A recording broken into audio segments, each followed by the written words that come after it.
नमस्कार, मैं किशोर advance nursing classes में आपका स्वागत है। दोस्तों, आज की क्लास में हम लोग डिस्कशन करेंगे about the biomedical waste management, जिसमें हम लोगों को जानने को मिलेगा बायोमेडिकल वेस्ट का डेफिनेशन, उसका रिगार्डिंग जो भी एक्ट है उसके रिगार्डिंग हम डिस्कशन करेंगे। देन उसका सोर्सेस, सेग्रीगेशन, ये सारा चीज़ हम डिटेल्स में डिस्कशन करेंगे। तो आप वीडियो को एंड तक देखिए, बिल्कुल भी स्किप मत करना। अगर चैनल को पहली बार विजिट कर रहे हैं तो चैनल को एक बार सब्सक्राइब कर दीजिए और पास में जो बेल आइकन है उसको क्लिक करके ऑल नोटिफिकेशन को क्लिक कर दीजिए। चलिए आज का टॉपिक शुरू करते हैं, बायोमेडिकल वेस्ट मैनेजमेंट। तो बायोमेडिकल वेस्ट के टॉपिक में डिटेल्स में जाने से पहले हमको पहले समझना पड़ेगा बायोमेडिकल वेस्ट क्या है, उसका डेफिनेशन समझना पड़ेगा। डेफिनेशन ये कहता है कि कोई भी एनिमल और ह्यूमन बीइंग के ट्रीटमेंट में जो कचरा जनरेट होता है, जो वेस्ट जनरेट होता है, चाहे वो लिक्विड फॉर्म में हो चाहे वो सॉलिड फॉर्म में हो, उसको हम बायोमेडिकल वेस्ट बोलते हैं। और आपको सबको पता है, गवर्नमेंट का या लोकल जो स्टेट गवर्नमेंट है या सेंट्रल गवर्नमेंट का, सबका स्ट्रिक्ट गाइडलाइन है कि आप इधर उधर बायोमेडिकल वेस्ट को फेंक नहीं सकते, उधर उधर उसको डिस्पोज नहीं कर सकते, क्योंकि वो ह्यूमन बींग और एनिमल और एनवायरमेंट तीनों के लिए बहुत ही हार्मफुल है। तो ये जो डिस्पोजल को लेके एक एक्ट पास हुआ था 1986 में by the ministry of environment and forest, and उसके रिगार्डिंग दूसरा एक्ट भी पास हुआ इन जुलाई 1998, जो कि मैनेजमेंट एंड हैंडलिंग के बारे में है।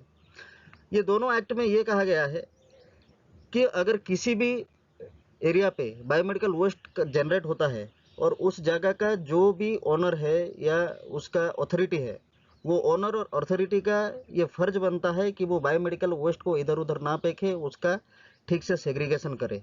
इसके रिगार्डिंग ये एक्ट पास हुआ था 1986 में और 1998 में। तो आपको पता है बायोमेडिकल वेस्ट जो हैजार्ड क्रिएट करता है, various types of hazard create करता है बायोमेडिकल वेस्ट, वो दो कैटेगरी के अंदर क्रिएट करता है। फर्स्ट है उसका इन्फेक्टिविटी, दूसरा है उसका टॉक्सिसिटी। वो कितना इन्फेक्शियस है, वो किस तरह का इन्फेक्शन स्प्रेड कर सकता है, इसके ऊपर भी डिपेंड करता है। उसका hazard of nature of hazard and उसका टॉक्सिसिटी, वो कितना जहरीला है, ठीक है, उसके ऊपर भी डिपेंड करता है उसका नेचर ऑफ हैजार्ड। तो नेचर ऑफ हैजार्ड को लेके दो कैटेगरी में डिवाइड किया गया, एक तो है इन्फेक्टिविटी, दूसरा है टॉक्सिसिटी। ओके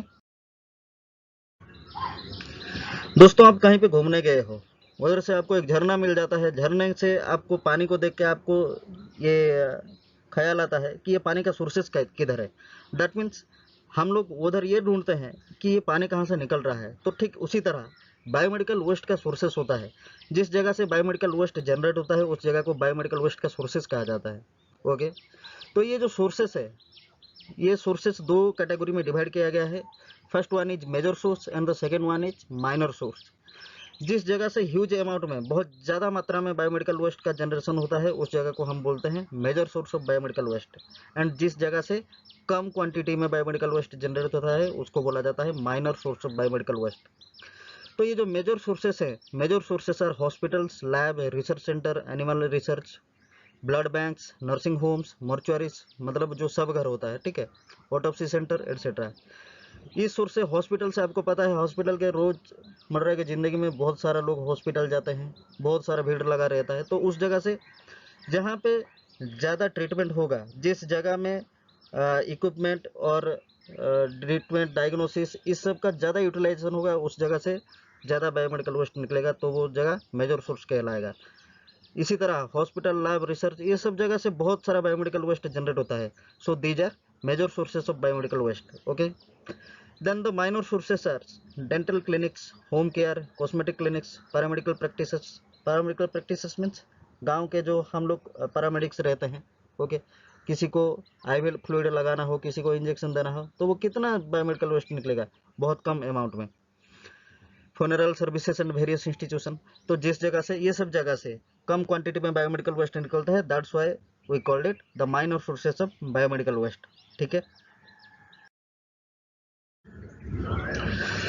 so sources के बाद we will discuss about the classification of biomedical waste, which is depends on the characteristic of biomedical waste generation and the source of generation।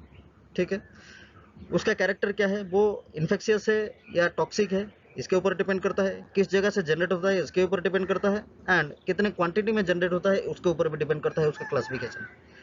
तो ये कैटेगरीज को, ये क्राइटेरियाज को base करके biomedical waste को दो हिस्सों में डिवाइड किया गया है, as you know on the screen. Non hazardous waste and hazardous waste. Non-hazardous waste means the waste those has no hazardous effect on human being, environment and animal. Okay, वो biomedical waste जिनके human being, animal और environment के ऊपर कोई risky effect नहीं है, उसको हम बोलते हैं non hazardous waste. And what are the hazardous waste? उसका उल्टा है, जिसका रिस्की इफेक्ट है, इन्फेक्शन फैला सकता है, उसको हम बोलेंगे hazardous वेस्ट। ओके, सो दोस्तों आज के इस टॉपिक में इतना ही। फिर हम नेक्स्ट टॉपिक में डिस्कशन करेंगे इसके पार्ट 2 में, उसका सेग्रीगेशन, ट्रांसपोर्टेशन डिटेल्स में डिस्कशन करेंगे। Till then bye bye, take care.